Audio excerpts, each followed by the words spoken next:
And this is the gentleman sitting right next to me is Vincent Vernuccio.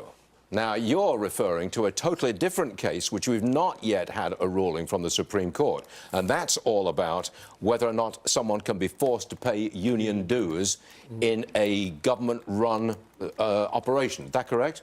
That's right, Stuart. Thanks for having me on. We are on pins and needles in the Janus versus AFSCME case. It's a First Amendment case. It's basically saying the plaintiffs, Mark Janus, is saying that everything government unions do is inherently political, and because everything they do is political, he shouldn't be forced to pay them. We've not yet got that ruling. No. Might come tomorrow. It might come tomorrow. We definitely did not get it today, but I tell you, Stuart, the unions are already trying to circumvent the Supreme Court before it's even decided. Players like Mark Janus are sick of the union shenanigans, and unions are actually trying to trap public employees into paying them despite the decision. I'm trying to work out the consequences of a decision in your favor, in the favor of Mark Janus. If the court says, and we don't have the ruling yet, so no. don't take this, it's not happened yet, but if the court says you don't have to pay those union dues, that is a catastrophe for government unions all across the country. Yeah. Because a lot of people will no longer pay union dues to those unions.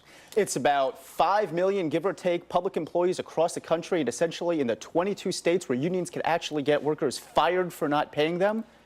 They will be free. They will essentially have right-to-work rights. But, Stuart, I'm telling you, unions are trying to circumvent this court. That's why the Mackinac Center has launched mypaymysay.org to make sure public employees know about their rights and they don't sign away their rights even before the Supreme Court has decided. Now, you're vigorous here in support of your guy and your position. You think you're going to win?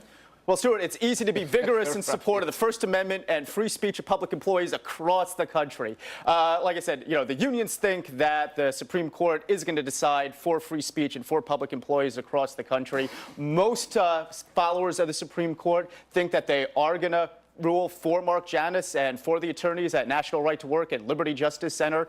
So, yeah, we may have a great decision for the First Amendment, hopefully tomorrow, probably this week. Okay, good luck. Thank you. We shall see. Thank you very much for being with us. So we do appreciate